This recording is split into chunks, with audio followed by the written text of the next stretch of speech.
Primera carta del apóstol Pablo a Timoteo, capítulo 5. Esta es la primera parte y este estudio lo titulé El llamado de las viudas. Es una forma en cómo podríamos identificar a esta etapa en la que muchas mujeres se encuentran y que de alguna manera pues resulta muy interesante, necesariamente interesante conocer, entender.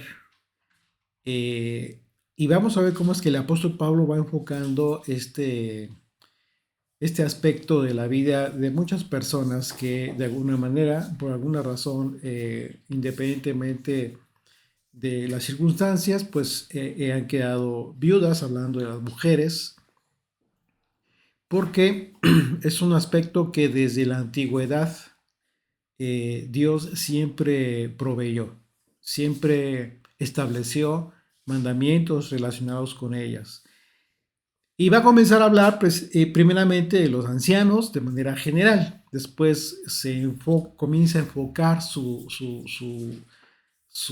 disertación a las viudas.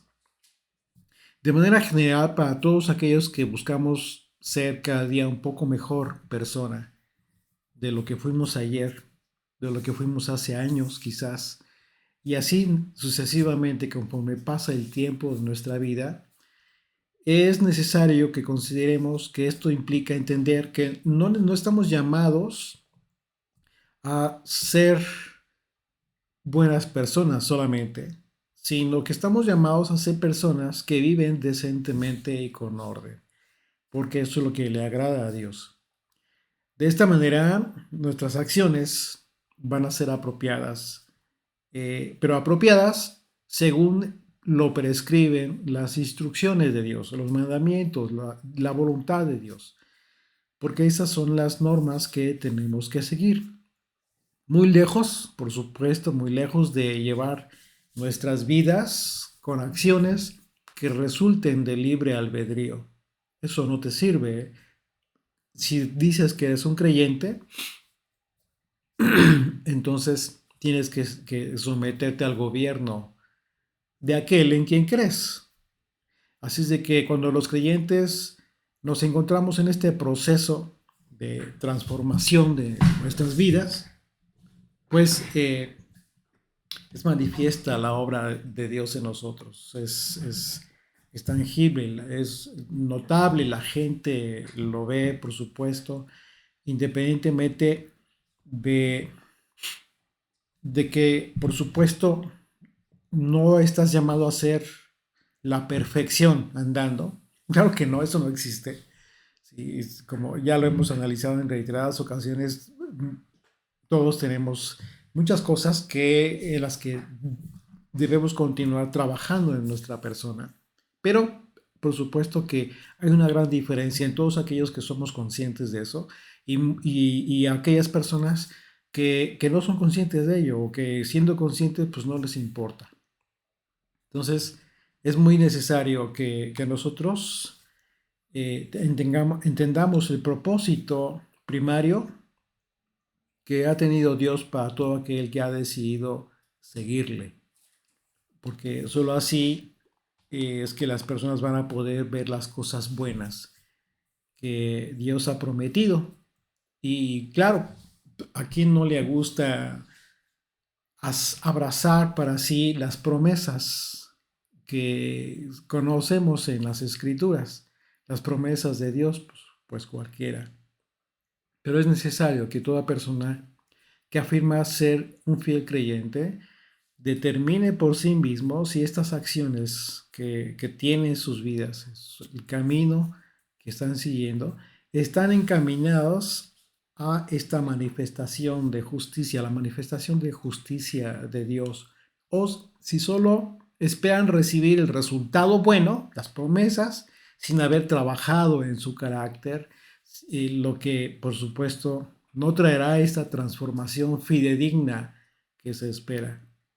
Seguramente has conocido personas, o quizás tú mismo has vivido esta etapa en la que comenzaste a entender, comenzaste a creer en el Señor y con una pasión desbordada quizás comenzaste a hacer cosas buenas, a querer cambiar cosas y ya, quizás entendiste que ya eso era todo y que ya a partir de entonces ibas a recibir todas las promesas. Pero siempre faltó algo, siempre faltó algo en todas estas personas, o quizás en ti mismo. ¿Qué faltó? Este proceso de cambio. Es una transformación que implica esfuerzo, no es magia. Eso no significa que Dios no sea capaz de hacer eso, por supuesto que sí. Pero lo que Dios quiere en nosotros es formar un carácter. Y eso es a través del tiempo, del esfuerzo, de, de pruebas. Recordemos cómo fue que el Señor le dijo a Josué, esfuérzate y sé valiente. ¿Y qué? ¿En qué? ¿En qué se iba a esforzar? ¿En sus propios méritos? Claro que no.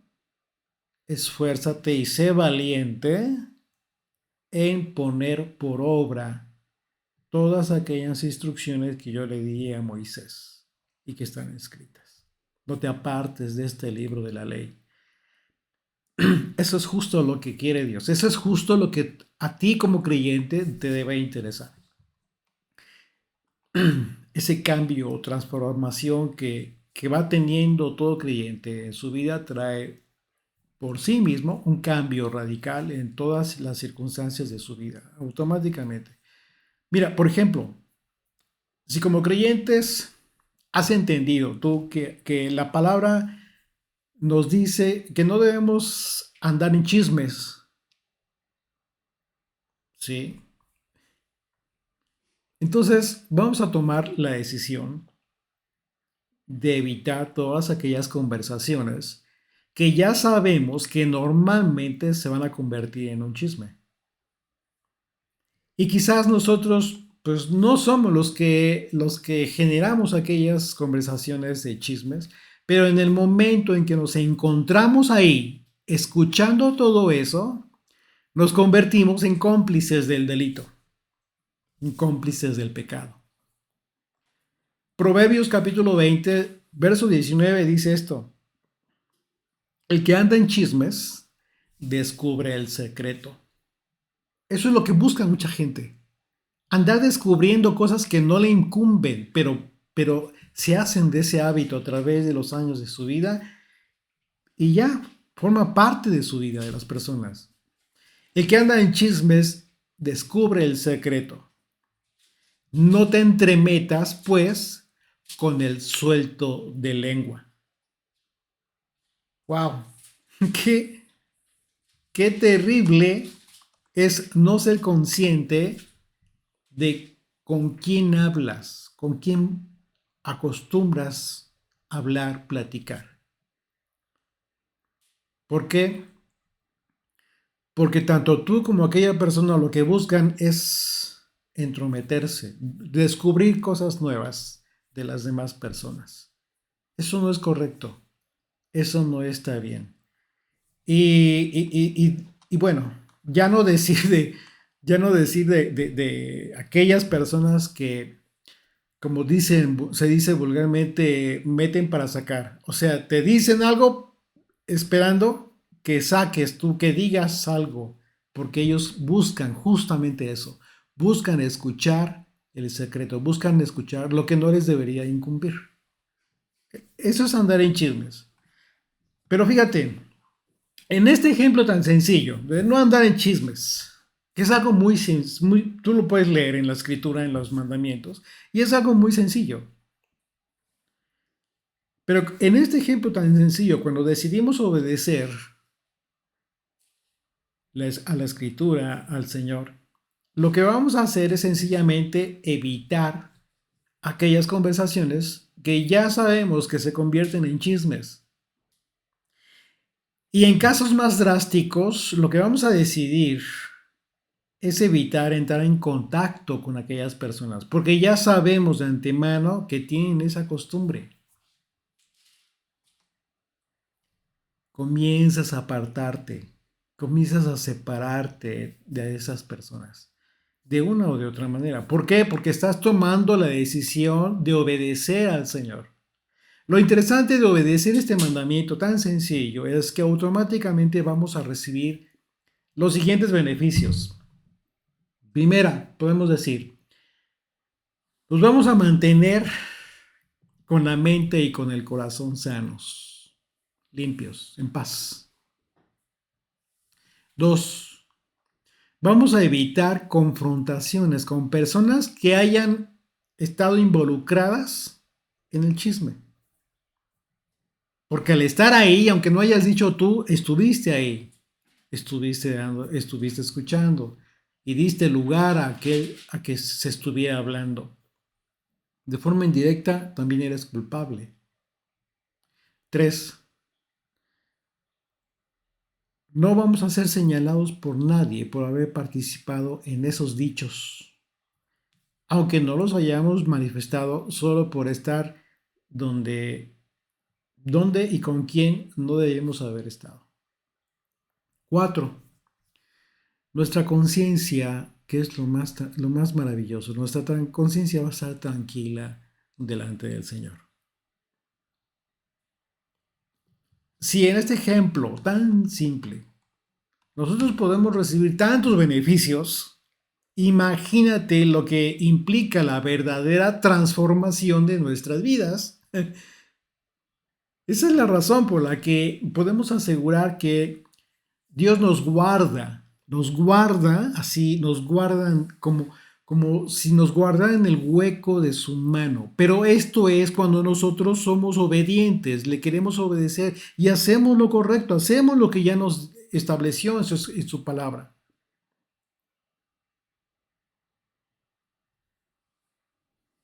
¿Por qué? Porque de esa manera no te vas a evitar que te pasen las cosas malas que les pasan a las personas que están en el lugar y con las personas que no deberían de estar. Y tomando decisiones alejadas del buen consejo de nuestro Padre que ya tenemos en su palabra. Entonces, estas fueron las instrucciones que Pablo le estuvo dando a Timoteo, al joven Timoteo, en estas cartas, para que los creyentes tuvieran vidas decentes y ordenadas a fin de que vieran en sus vidas el resultado de su propia fidelidad a Dios. Una vez más, el verdadero cambio en la vida de las personas implica una transformación, pero esa transformación se da a través del esfuerzo. Y no significa que tu propio esfuerzo te dé la salvación, no, no, es parte del proceso, porque Dios no te va a recibir de manera impura en la vida eterna. Tienes que sufrir un proceso, tienes que estar preparado para el reino venidero.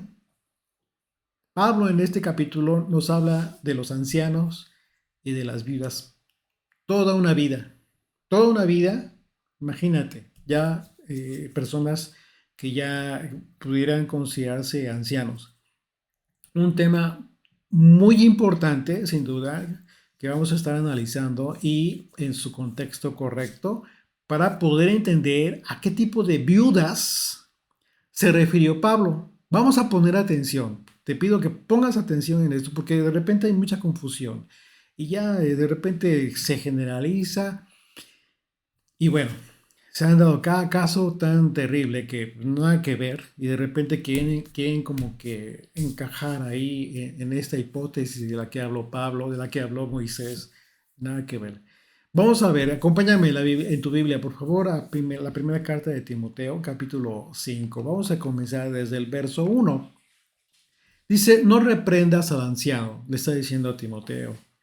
No reprendas al anciano, sino exhórtale como a padre, a los más jóvenes como a hermanos.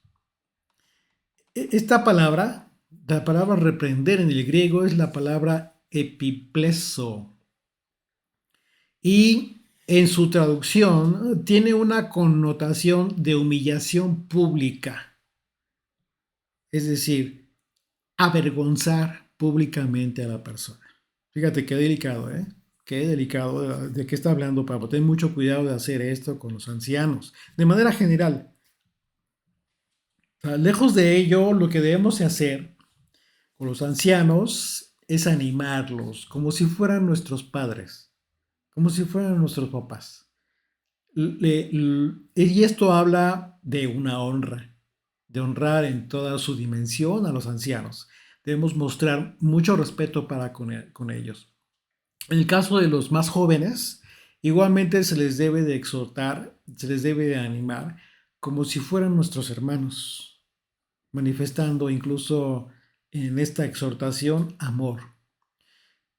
Dice el verso 2: a las ancianas como a madres, a las jovencitas como a hermanas con toda pureza. Fíjate qué importante es esto. Qué importante es esto. Vamos a analizar esto. Pablo hace una referencia a estas mujeres, a las mujeres tanto ancianas como a las jóvenes, ¿sí? Y el consejo es el mismo. A las ancianas no reprendas, sino exhórtalas, ámalas, y hay que tratarlas como si fueran nuestras madres. Eh, Porque en ello está la honra con que debemos tratarlas al igual que a los ancianos. No sé si te ha tocado que has escuchado, de repente vas al mercado, por ejemplo, no sé, estás comprando de repente y escuchas que los vendedores le dicen a las señoras ya mayores: jefa, sí, jefa, ¿cómo no, jefa? O sea, les trata con mucho respeto. Es una expresión de repente así como muy coloquial, muy común en lugares, en determinados lugares comerciales. Pero a mí siempre me llamó mucho la atención, desde joven, desde muy jovencito, yo siempre escuchaba eso. ¿Por qué le dicen así si no es su mamá? Porque le dicen así a las mamás jefas, ¿no? Como de mucha honra, mucho respeto, etcétera. Y es parte de una formación antigua. Antiguamente, bueno, no tan antiguamente, eh, digo, porque yo no estoy tan antiguo, digo, ya estoy entrando en años, pero no hablando de tan antiguamente. Yo recuerdo que antes, por ejemplo, los adultos, hombres, que de repente estaban hablando, siempre que veían que se acercaba una señora o un niño, guardaban su boca. Si es que estaban hablando palabras, improperios, palabras malsonantes, siempre guardaban su boca. O se llamaba la atención entre ellos y hacían la señal de que estaba ahí cerca una señora, sus hijos, etcétera. O sea, había cierto recato. Hoy en día ya eso se perdió, lamentablemente. Pero es parte de esto, es parte de lo que dice Pablo. Trata a las ancianas, trata a las personas mayores con honra, con respeto. Y fíjate cómo lo dice, como si fuera tus mamá, como si fuera tu mamá. A una anciana trátala de esa manera. Pablo hace una referencia a las mujeres, tanto ancianas como a las jóvenes, ¿no? Y en este caso, por ejemplo, las mujeres jóvenes, dice que hay que tratarlas como a hermanas con toda pureza. Esto es bien interesante. Con toda pureza. La palabra pureza en el griego, en el idioma original escrito, es la palabra hagneia. Hagneia. Y en el contexto de este pasaje, esta palabra se traduce como castidad. La castidad es la pureza sexual, literalmente. Eh, las personas que son castas, se les dice también, se habla también de la castidad moralmente hablando. ¿Por qué? Porque son personas moralmente puras en pensamientos, palabras y en obras. Entonces, lo que Pablo nos aconseja es que a toda jovencita creyente, ¿sí?, se le debe, digo, por supuesto de manera general, pero él está hablando de las personas con las que Timoteo estaba teniendo relación en la congregación, principalmente hablando en ese sentido. Obviamente debemos tratar así a toda mujer jovencita de esa manera. Pero el contexto aquí es que Pablo está diciendo a Timoteo, a las jóvenes de la congregación, trátalas con pureza. Entonces, debe dar por hecho que se debe tratar a las mujeres jóvenes con esta conciencia de que son jóvenes moralmente puras en pensamientos, en palabras y obras. Es decir, esto nos dice a todo hombre, sobre todo, que a toda mujercita, mujer joven que está en la congregación de los creyentes o que tiene relación en la enseñanza, en el compartir el evangelio con mujeres jóvenes, debemos tratarlas con mucho respeto. Dando por hecho, siendo conscientes que tienen pureza. Como sean en su vida privada, eso no nos incumbe. Nosotros debemos partir de ese principio. ¿Por qué? Porque de esa manera tú estableces una relación de respeto. Pero ese principio de respeto parte de aquella persona que está al frente hablándole a las jóvenes. Debemos tener mucho cuidado de no usar conversaciones que no sean apropiadas para tenerlas con una jovencita. Y lo digo muy a propósito, porque ustedes saben, se han dado casos de hombres, de disque pastores, disque líderes religiosos, que de repente se pasan de la raya, quieren caer en gracia con las jovencitas, cuando no debería de ser así, ¿eh? No deberían de tener ese tipo de trato. Nada de que como amigos, no, eso es una tontería. Eso es justo romper esa barrera de respeto, ¿sí? Que no debería romperse jamás. Les está haciendo falta hacer conciencia de la enseñanza de Pablo y de esta palabra que es muy importante, la palabra pureza, con la que de antemano se debe de tratar a una jovencita. Entonces, mucho cuidado. Si tú tienes la oportunidad de tratar con mujeres jóvenes, debes de partir de este principio. Por respeto a ti mismo, ¿sí? Por el papel que tú tienes, ¿sí? De quizás compartir el evangelio, la palabra del Señor. Y en segunda, pues respeto a la joven, ¿sí? Con la que estás tratando, que espera de ti eso precisamente. Honra, respeto. Sus padres, ¿sí? Dice el verso 3, honra a las viudas que en verdad lo son. ¿Cómo? O sea que hay quienes están escondiendo al marido y lo dan por muerto. No se trata de eso. Recordemos que la Torá nos da instrucciones acerca de las viudas. Desde la Torá, desde el tiempo de Moisés. ¿Sí? El apóstol Pablo en este pasaje nos remite, como siempre lo hace, a los mandamientos de Dios.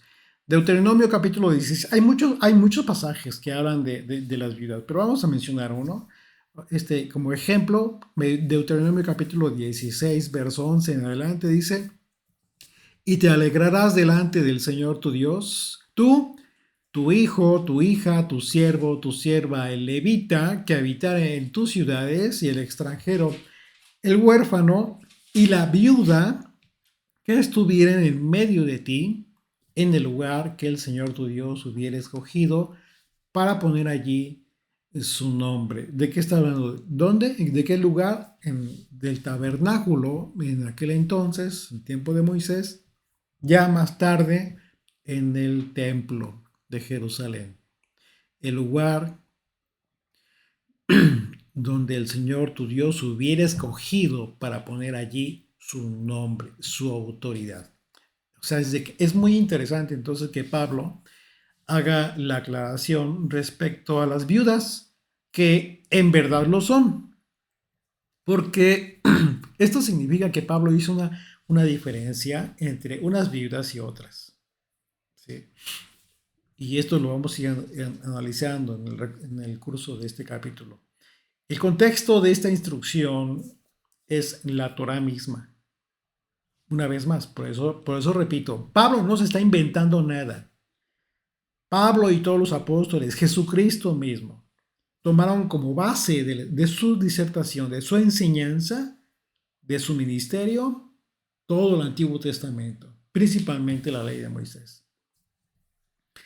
Entonces, aquí, ¿cuál es el contexto? Pues la Torah misma, la Torah, los mandamientos, el Pentateuco.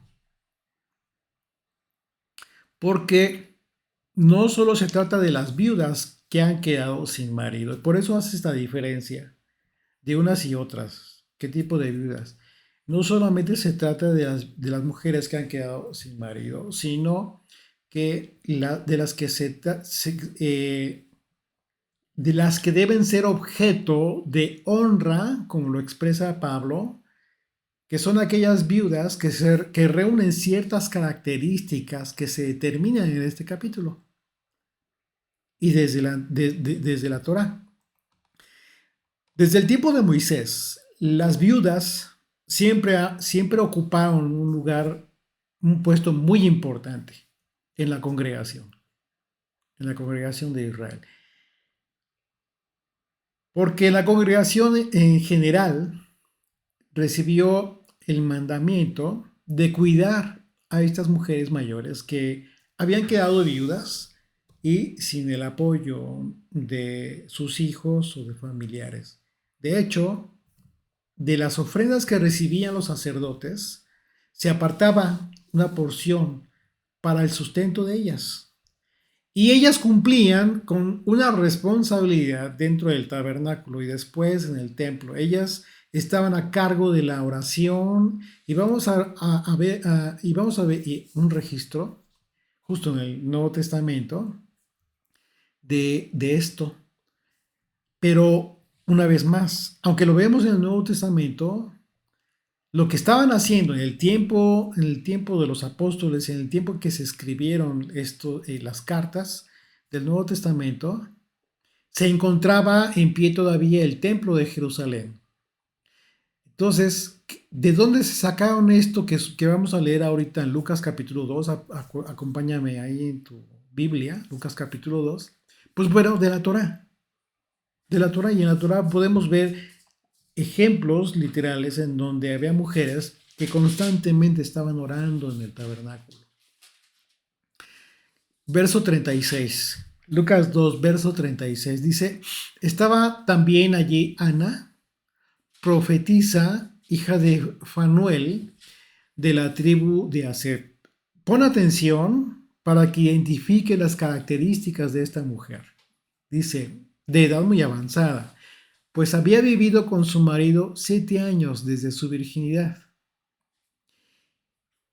Fíjate bien, ¿por qué necesariamente se tuvo que haber mencionado esto? Porque es necesario, porque te estás dando cuenta del tipo de mujer que fue Ana. Fue una mujer que por esa razón se habla que vivió con su marido desde su virginidad.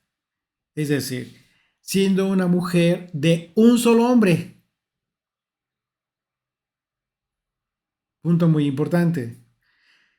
Dice, pues había vivido con su marido 7 años desde su virginidad. Verso 37. Y era viuda hacía 84 años. ¿Qué pasó? ¿Por qué no se volvió a casar? Pues se quedó viuda muy joven. Vas a darte cuenta cómo Pablo se refiere a ellas cuando dice esperan en el Señor.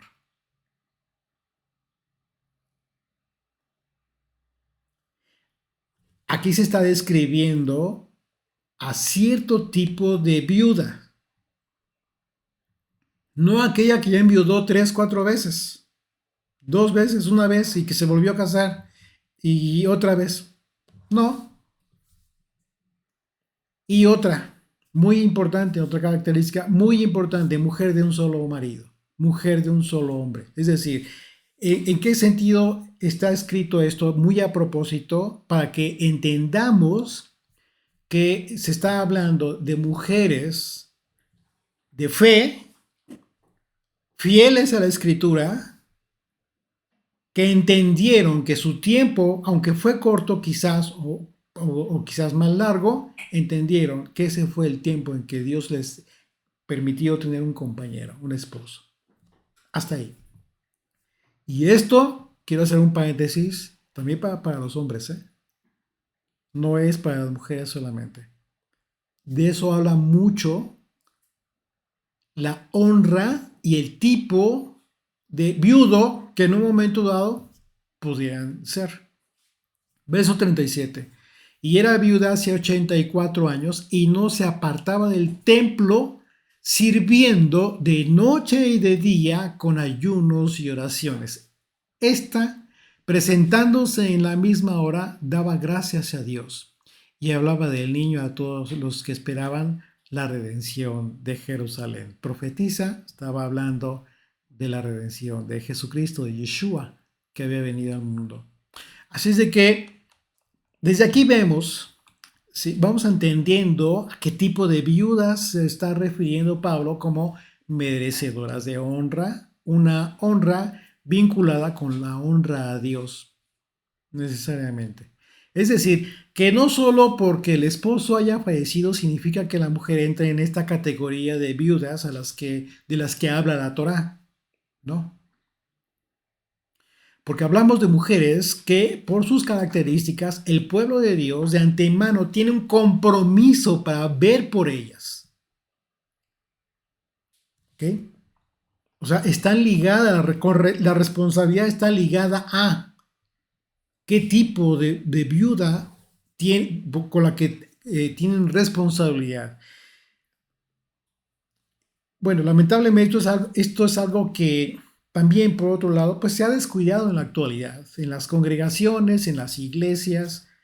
O se aplica mal. ¿Por qué? Porque de repente se entera de que hay una persona, una mujer adulta, pues ya enviudó. Ok. Y tiene toda su familia, tienen a sus hijos, tienen a nietos que bien podrían apoyarle, pero de repente tienen que intervenga la iglesia para poder comenzar a aportar dinero para el sostenimiento de esta persona. Pero tienen familia. ¿Qué pasa ahí? No están entendiendo la instrucción de Pablo. O no la están entendiendo, no les está importando, o quieren manejar su propia justicia, ¿no? Como normalmente se acostumbra. Las personas de repente les gusta mucho manifestar su propia justicia.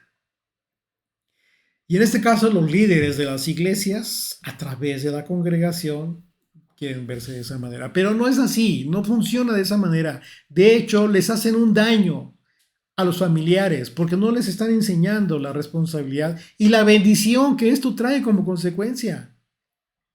Verso 4. Pero si alguna viuda tiene hijos o nietos, aprendan estos primero a ser piadosos para con su propia familia, es decir, con ellas, con la viuda, con la abuela que acaba de perder a su marido, con la mamá que acaba de perder a su marido. Una vez más, verso 4. Pero si alguna viuda tiene hijos o nietos, aprendan estos, la familia, primero a ser piadosos para con su propia familia. ¿Qué es la piedad? ¿Recuerdas qué es la piedad? La piedad se caracteriza por ser una persona obediente a los mandamientos de Dios, que muestra misericordia, que muestra el carácter de Dios. Tú no vas a hacer esto, no vas a poder cumplir con la característica de piedad si no lo haces primeramente con la viuda de tu familia. Es decir, el hijo le está diciendo, le puede decir a la mamá, híjole, pues es que pudiera ayudarte, pero tengo que manifestar, expresar mi piedad y tengo que ir al templo, a la iglesia, porque pues tengo que llevar mi diezmo, mi ofrenda. Tengo que llevar, tengo que cumplir con mi ministerio. Puedo ayudarte, sí, pero ¿sabes qué? No puedo ayudarte, es más, porque primero es Dios y por esa razón tengo un ministerio de canto.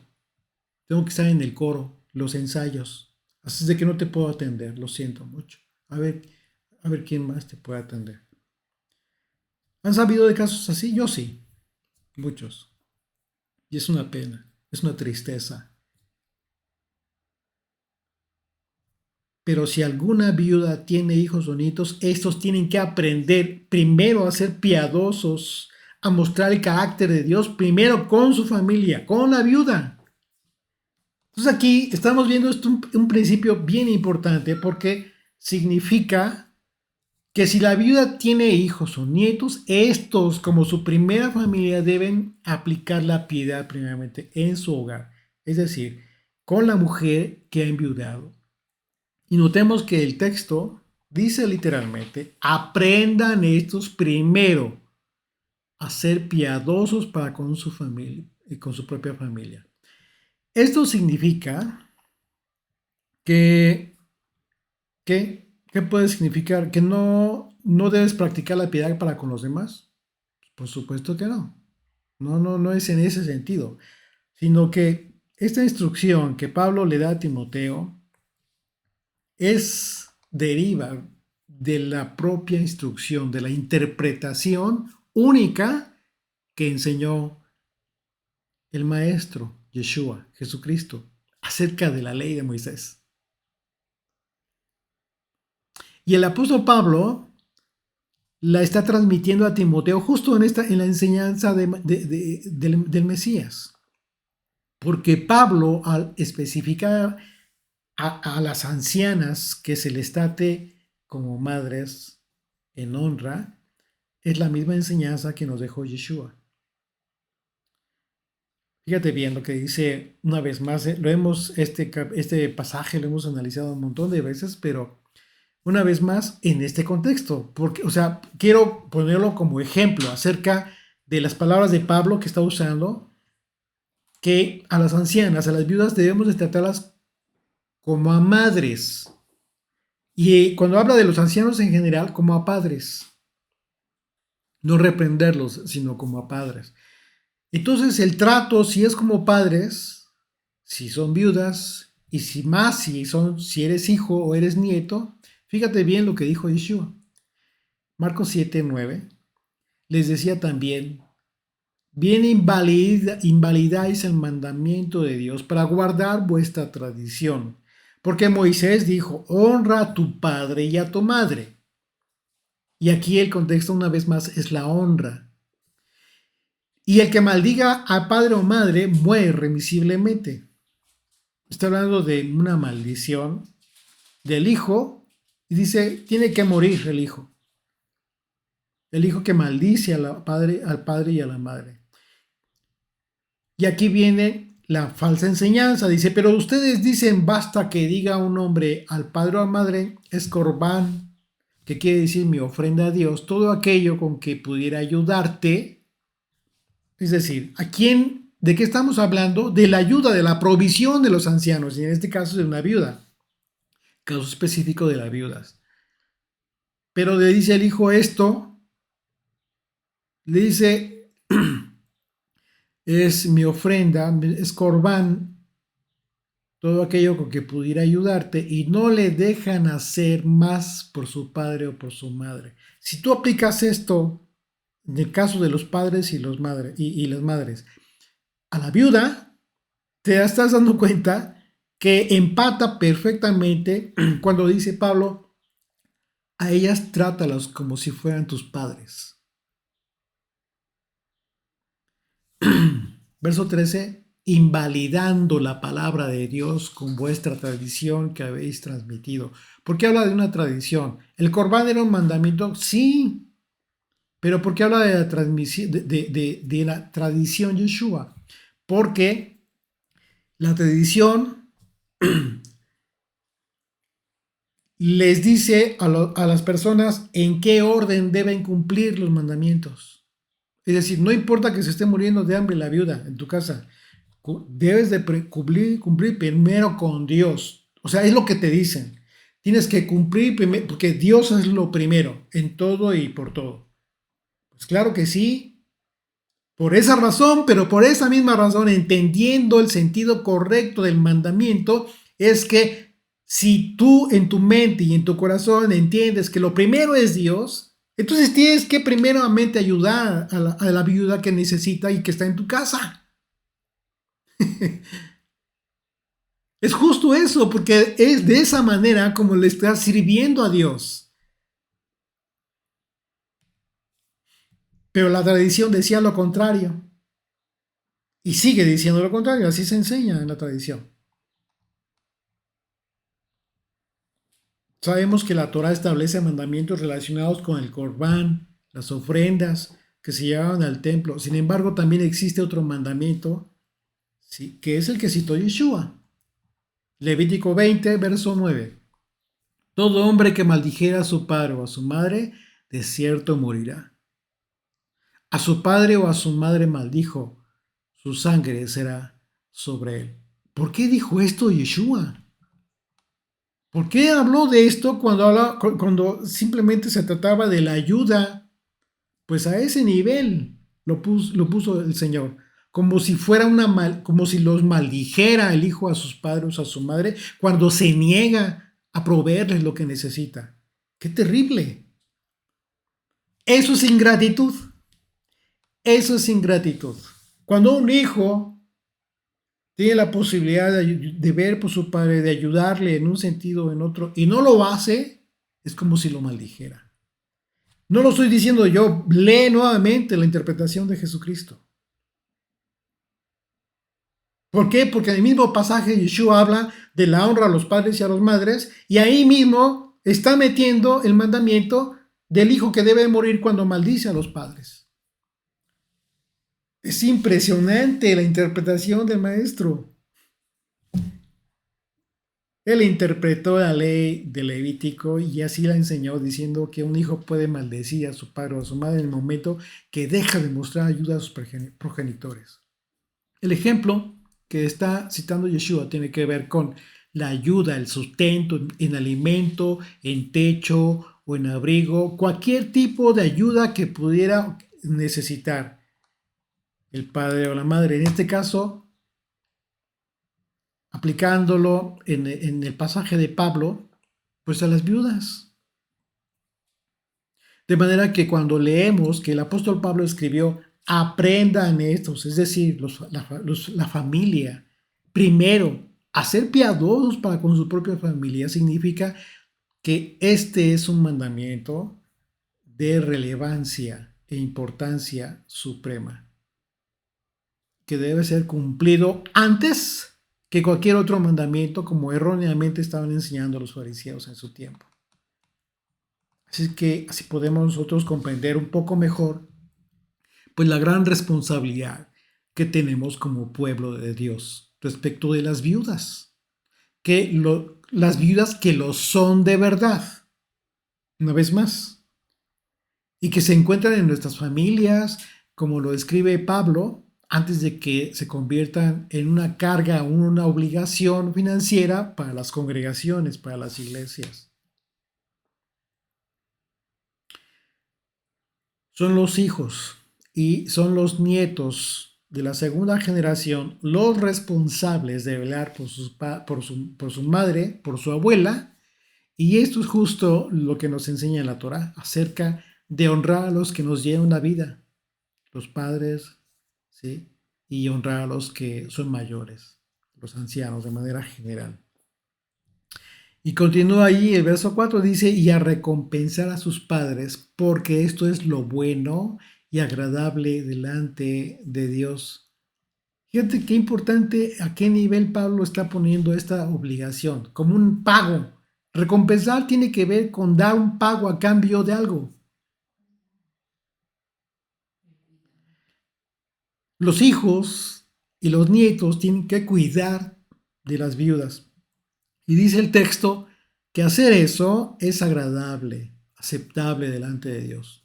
Los hijos y los nietos deben dar como pago, ¿sí? En el sentido de hacer una restitución, porque de la misma manera en que nuestros padres y nuestros abuelos vieron por nosotros, así llega el tiempo en que debemos hacernos cargo de ellos, disponiendo de nuestros recursos para cuidar de ellos. A veces es necesario, a veces no, pero cuando es necesario hay que hacerlo. Así es de que esto nos indica claramente que la congregación no debe asumir la responsabilidad de sustentar a una viuda directamente, de antemano, si la viuda tiene familia. Caso distinto cuando la viuda, que es viuda de verdad, pues se encuentra sola. Y cuando es sola, ¿en qué sentido? Bueno, dice el verso 5. Mas la que en verdad es viuda y ha quedado sola, subraya, y ha quedado sola, espera en Dios y es diligente en súplicas y oraciones noche y día. ¿Ya te diste cuenta?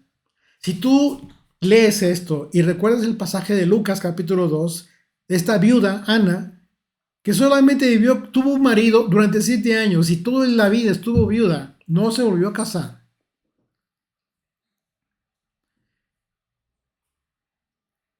Lee otra vez esto. Mas la que en verdad es viuda y ha quedado sola, espera en Dios y es diligente en súplicas y oraciones noche y día. Espera en Dios. ¿Qué espera? ¿Qué espera? ¿Que le dé otro marido? Claro que no. Claro que no, no tiene nada que ver con eso. Espera en el Señor, espera el tiempo en que el Señor la llame. ¿Ya no tiene nada que hacer? Pues por supuesto que sí. ¿Qué hacía Ana? Estaba orando día y noche en ayuno y oración en el templo. ¿Qué significa esto? La oración, y ya lo hemos analizado, ya hemos estudiado, tú podrás confirmar, si es que nos has acompañado de estudios anteriores, que la oración, la verdadera oración, es un instrumento poderosísimo en la vida de los creyentes. Poderoso. Y vemos muchos testimonios en toda la escritura, desde el Antiguo y hasta el Nuevo Testamento, acerca del poder de la oración. O sea, no es cualquier cosa. Tienen muchas cosas que hacer, tienen mucho trabajo todavía una mujer viuda. Y dependiendo de la edad, por supuesto que tenga todavía, si tiene fuerzas para desempeñar algún trabajo, etcétera, eso es extra aparte. Pero si estamos hablando de mujeres ya muy ancianas, pues por supuesto que no son una carga. Por el contrario, tenemos que cambiarnos el chip.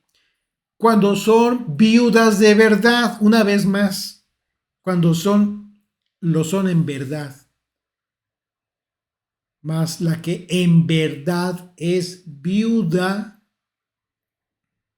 por eso Pablo insiste, lo dice varias veces, la que en verdad, o sea, te está implicando muchas cosas que te está queriendo decir Pablo, no es cualquier viuda. Es la viuda que tiene ciertas características, tiene una gran responsabilidad. Este es el caso opuesto cuando la viuda no tiene hijos o cuando habiendo hijos, pues estos no cuentan con los recursos necesarios, lo que significa que efectivamente está sola en cuanto a sustento, a su manutención y en su caso deben contar cierto, con un requisito indispensable e irrefutable, porque esta viuda debe haber sido dado testimonio de que espera en Dios. Como vemos, la expresión espera en Dios se encuentra en tiempo perfecto. ¿Qué significa esto? Esto nos indica que esa mujer ha esperado en el Señor en el pasado ha sido testimonio de que ha sido fiel en el pasado, que continúa siendo fiel en el presente y continuará teniendo esa misma fe en el futuro.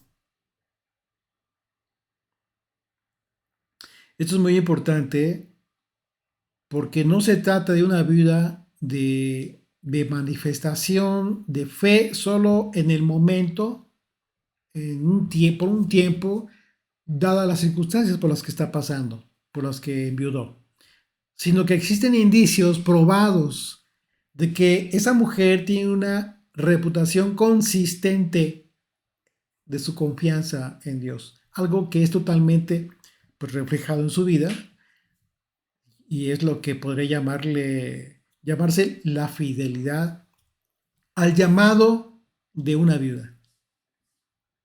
¿Por qué? Porque estamos viendo que una mujer viuda tiene un llamado. Por una parte, esperar en el Señor, pero por otra parte, tiene que trabajar. ¿En qué sentido? En la oración al Señor. En la oración, ¿sí? Hay muchos motivos de oración. Hay mucha necesidad espiritual en todo el mundo y en la congregación también. Es muy importante que identifiquemos esta gran diferencia que existe entre una viuda y la responsabilidad que tiene en el sentido bíblico. Y la viuda en un sentido general, en que sabemos que la mujer que se casó, su esposo murió y ella quedó viuda.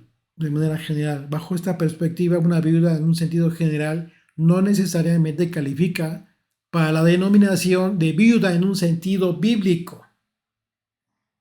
¿Ok? Y no se trata, pues, por supuesto que no se trata de despreciar la situación en la que se encuentra una mujer viuda. No, no, no, nada que ver. No, pero todo esto, una vez más, no se trata de ponerle sentimiento aparte a lo que ya está escrito. No está bien. Eso no sería correcto, porque nos vamos a equivocar. Créanme, nos vamos a equivocar.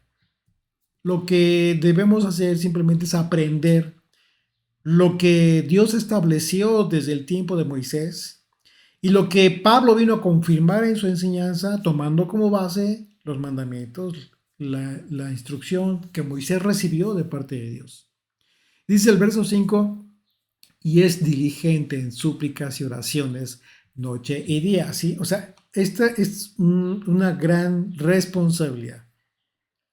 En este sentido, la vida en un sentido bíblico es aquella que persevera, se mantiene consistentemente en súplicas y en oraciones de día y de noche. Es decir, aquí es donde tiene sentido la expresión que acabamos de usar, el llamado de una viuda, el llamado que tiene una viuda. Porque si volvemos a leer la cita del Evangelio de Lucas, nos vamos a dar cuenta de que a esto se le describe como un servicio, un trabajo de parte de una viuda, sirviendo de noche y de día con ayunos y oraciones. Es un trabajo, es una gran responsabilidad. Así de que si tú eres una viuda, considera esto. Jamás te conformes con solo inspirar lástima. No, tú no estás llamada a eso. Porque en realidad tú tienes un llamado muy importante. El llamado de una viuda en fe y esperanza en el Señor. Y tú que tienes una viuda en tu familia, o que conoces una viuda en el sentido bíblico que necesite apoyo, que necesite ayuda, recuerda que tienes un mandamiento que cumplir. Porque la honra a los padres está al mismo nivel que el mandamiento de honrar a las viudas que necesitan del apoyo de los hermanos. El Señor dijo, a ninguna viuda ni huérfano afligiréis, porque si tú llegas a afligirles y ellos clamaren a mí, ciertamente oiré yo su clamor. Y mi furor se encenderá y os mataré a espada, y vuestras mujeres serán viudas y huérfanos vuestros hijos. Estas son las palabras del Todopoderoso. Así es de que honremos a las viudas, que lo son en verdad, por temor al Todopoderoso. Amén.